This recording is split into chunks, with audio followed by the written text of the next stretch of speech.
సంబంధించి progress report గురించి మాట్లాడుతున్నాం కాబట్టి సరే కాంగ్రెస్ ప్రభుత్వమైనా లేకపోతే ముఖ్యమంత్రిగా రేవంత్ రెడ్డి గారైనా ఎన్ని మార్కులకు ఎగ్జామ్ రాశారు, ఎన్ని మార్కులకు పాస్ అయ్యారు, ఎన్ని మార్కులు సంపాదించుకోగలిగారు, మొత్తం మీద ఓవరాల్గా మీ విశ్లేషణ ఎలా ఉంది ఈ 6 నెలలకు సంబంధించి?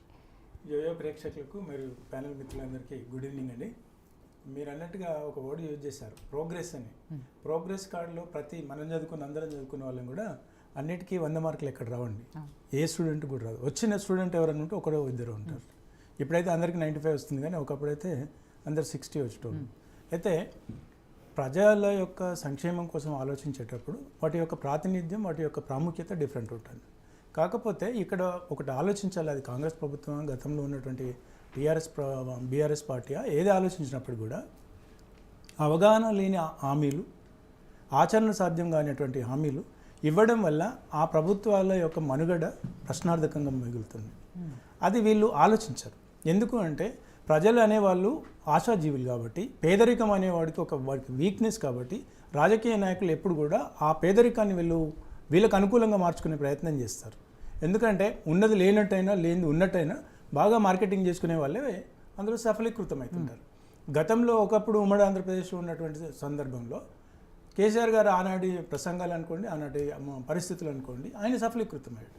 10 సంవత్సరాల చరిత్ర తర్వాత ఇవాళ రేవంత్ రెడ్డి గారు కూడా అదే బాటలో పయనిస్తున్నాడు.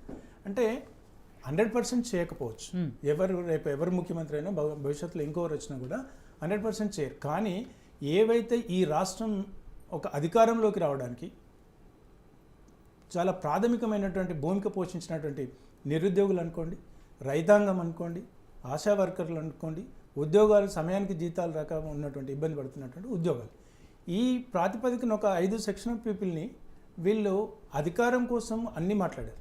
రేవంత్ రెడ్డి గారు కానివ్వండి, కాంగ్రెస్ పార్టీ కానీ వీళ్ళని మాట్లాడారు. ఇవాళ నిరుద్యోగులకు నిరుద్యోగ భృతి లేదు, జాబ్ క్యాలెండర్ లేదు. అంటే ఇది ఎక్కడ పోతుంది? ఇవాళ నిరుద్యోగులు ఆలోచిస్తున్నారు. అంటే మేము ఎందుకు వీళ్ళకు కాంగ్రెస్ పార్టీకి లేకపోతే వ్యతిరేకంగా బీఆర్ఎస్ పార్టీకి చేసినామా అనేటువంటి ఒక ఆలోచనలు పడిపోయినారు. అంటే ఆలోచన పడిపోయినంత మాత్రాన వీళ్ళకి ఏం జరిగేది ఏం లేదు. ఎందుకంటే వాళ్ళ ఆవేశం, వాళ్ళ జీవితం, వాళ్ళ బలిదానం ఉంటుంది. కానీ ఇప్పుడైతే అధికారం దించారు కదా నిరుద్యోగులు. ఇవాళ తమ్ముడు నిరుద్యోగి మోతీలాల్ నాయక్ ఇవాళ ఒక వారం రోజులు పోయిండు. ఒకవేళ అనుకోని ఇది జరగనంది జరిగితే చచ్చిపోయేటోడు. అంటే దానికి ఎవరు వాళ్ళ తల్లిదండ్రులకు తీసుకొస్తారు? ఆ ప్రాణాన్ని ఎవరు తీసుకురాలేరు కదా.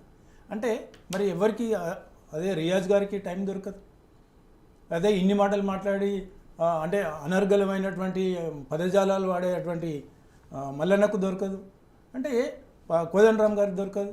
వీళ్ళందరూ అంటే నిరుద్యోగులు, యువత ఎక్కడైతే ఉద్రేక భావం ఉంటుందో, ఎక్కడైతే ప్రేరేపితం చేయగలిగే భావన ఉంటుందో వాళ్ళను వీళ్ళు కాన్సన్ట్రేట్ చేశారు. ఇది చాలా తప్పు. అంటే ప్రభుత్వాలు ఒక చిన్న సామెత చెప్తారు, శ్రీశ్రీ లాంటివి ఒక మహాకవులు ఏమంటారంటే, ప్రజా సమస్యల మీద పోరాటం చేయని వాడు, పెదవి విప్పని నాయకుడు ఎవడైనా ఉంటే వాడి మెడలో ఉన్న కండువ కుక్క గొలుసుతో సమానం అని అంటారు. అది చాలా ఈ ప్రజానాయకులందరూ కూడా ఆలోచించాలి. అంటే ఎలక్షన్స్ అయ్యేంత వరకు ఒక రకం ఉంటుంది, ఎలక్షన్స్ అయిన తర్వాత వాటి ప్రయారిటీ బేసిస్లో ఆ సమస్యలపైన స్పందించకపోతే అది అన్ని పార్టీలకు వర్తిస్తుంది. అది ఈ పార్టీ ఆ పార్టీ అనట్లేదు. అదేవిధంగా ఇప్పుడు కేసీఆర్ గారు గతంలో ప్రెస్ మీడియాలో ఓన్లీ కేసీఆర్ గారే మాట్లాడేది అని అంటే, ఇప్పుడు రేవంత్ రెడ్డి గారు కూడా మొన్న ఒక అనౌన్స్ చేశాడు, అధికారిక ప్రకటనలు ఏమైనా చేయాలంటే శ్రీధర్ బాబు గారు, పొంగులేటి శ్రీనివాస్ రెడ్డి గారు మాట్లాడతారు, ఈ ఇద్దరు మాట్లాడినే పరిగణలోకి తీసుకోవాలి, మిగతా ఆ శాఖలకు మంత్రులు లేకపోతే ఎమ్మెల్యేలు వాళ్ళు చర్చించవచ్చు, ప్రెస్ మీట్లు పెట్టవచ్చు అని అంటారు. అంటే ఎక్కడైనా ఒక పార్టీకి ఒక నిర్దేశితమైనటువంటి మనుషులు ఉంటారు కాబట్టి వాళ్ళే మాట్లాడతారు. గతంలో వాళ్ళది ఎక్కువ ఉండొచ్చు, ఎందుకంటే అది రీజనల్ పార్టీ, వీళ్ళది నేషనల్ పార్టీ. సో దీన్ని మనం కంపేర్ చేయడానికి లేదు. అదేవిధంగా ఇప్పుడు బడ్జెట్ అవేర్నెస్ అని అంటే, బడ్జెట్ అవేర్నెస్ అందరికీ తెలుసు, రేవంత్ రెడ్డి గారు తెలియదు ఏంటి అంటే, కొంచెం 6 లక్షలు కావాల్సిన దగ్గర 5 లక్షలు కావచ్చు, 5 లక్షలు కావాల్సిన దగ్గర 4 లక్షలు కావచ్చు, అవేర్నెస్ ఉంది. కానీ వాళ్ళకి అధికారం ముఖ్యం. గతంలో కూడా పీఆర్ఎస్ పార్టీ కూడా అదే చేసింది కదా. లేని అంటే వాళ్ళకు ఒక దళిత ముఖ్యమంత్రిని చేయను వాళ్ళకి తెలుసు, ఆయన ఇచ్చారంటే వాళ్ళకు అది ఆశ్చర్యం సాధ్యంగా ఉంది. ఆ టైంకి అయితే ఎమోషనల్ బ్లాక్మెయిల్ చేసినట్టే కదా. ఇవాళ సేమ్ రేవంత్ రెడ్డి గారు కూడా అదే చేస్తున్నారు.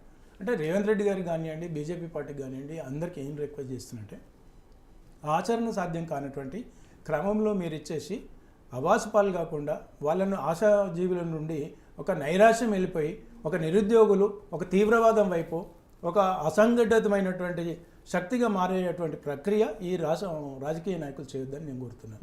ప్రధానంగా ఇప్పుడున్న అధికార పార్టీ రాష్ట్ర స్థాయిలో రేవంత్ రెడ్డి గారు ఆ ప్రయత్నాన్ని వాళ్ళు కట్టడి చేయాలి. ఆ క్రమంలోనే వాళ్ళు అభివృద్ధి జరుగుతుంటుంది. మీరు అన్నట్టుగా ఇప్పుడు రైతాంగం కానివ్వండి, లేకపోతే నిరుద్యోగులు, దాంతోపాటు మహిళలు కూడా కొన్ని ఇప్పుడు అంగన్వాడీ టీచర్స్ మా దగ్గర ఫోన్ చేస్తుంటారు. సార్ ఎట్లనండి చెప్పండి, మీరు కొంచెము గతంలో కేసీఆర్ గారు ఉన్నప్పుడు మరి వాళ్ళు కూడా మున్సిపల్ కార్మికులు కూడా ధర్నా చేశారు, ఆర్టీసీ కార్మికులు కూడా ధర్నా చేశారు. ఇవాళ నేను వాస్తవానికి నేను ఏం ఎక్స్పెక్ట్ చేసిన అంటే మోతీలాల్ గారి దగ్గరకు 5-6 రోజులు ఒక సీరియస్ చర్చ జరిగిన తర్వాత అంతా అటెన్షన్ డైవర్షన్ చేయడం కోసం కేసీఆర్ గారు తరహాలో రేవంత్ రెడ్డి గారు లేకపోతే ఆ మంత్రివర్గం ఎవరో ఒకరు వెళ్ళిపోయి ఏదో ఒక కమిట్మెంట్ ఇస్తారనేటువంటి ఎక్స్పెక్టేషన్ నాకు ఉండే వాస్తవానికి. ఎందుకంటే వీళ్ళకు అంటే అడగంగానే ఇచ్చేస్తే వీళ్ళకు కూడా పెద్ద ప్రాముఖ్యత ఉండదు. సో అందుకని ఒక 5-6 రోజులు ధర్నా చేసిన తర్వాత కనీసం ఆ నిరుద్యోగుల పక్షాన ఒక మంచి మెసేజ్ ఇస్తారేమో అనుకున్నాను, కానీ అది చాలా నిరాశ మిగిలించింది. అది చేయొద్దని కోరుతున్నాను. అట్లాగే ఆటో కార్మికులు అంటున్నారు, అంటే ప్రతి ప్రభుత్వం ఏదైనా ఉండొచ్చు, అంటే అక్కడ లక్షల మందికి బెనిఫిట్ అవుతున్నప్పుడు 100 మందిని పరిగణలోకి తీసుకుంటే వాళ్ళు ప్రత్యామ్నాయంగా ఏమైనా చూస్తుండొచ్చు, కానీ వాళ్ళకి ఇవ్వలేదు అనేది కాదు. అంటే ఇప్పుడు మెజారిటీగా ఏ నిర్ణయం తీసుకున్నా, ఏ ప్రభుత్వాలు తీసుకున్నా కూడా మెజారిటీ సెక్షన్ ఆఫ్ పీపుల్గా అభివృద్ధి బెనిఫిట్ అయ్యేది ఉంటుందో దాన్ని పరిగణలోకి తీసుకుంటారు. ఆ కోవలోనే వాళ్ళు ప్యాసింజర్స్ విషయం అనుకోండి లేకపోతే తీసుకుంటారు. కాకపోతే ఒక కమిట్మెంట్ ఇచ్చినప్పుడు నష్టపోతుంది కదా, అది కామన్. అది ఎక్కడైనా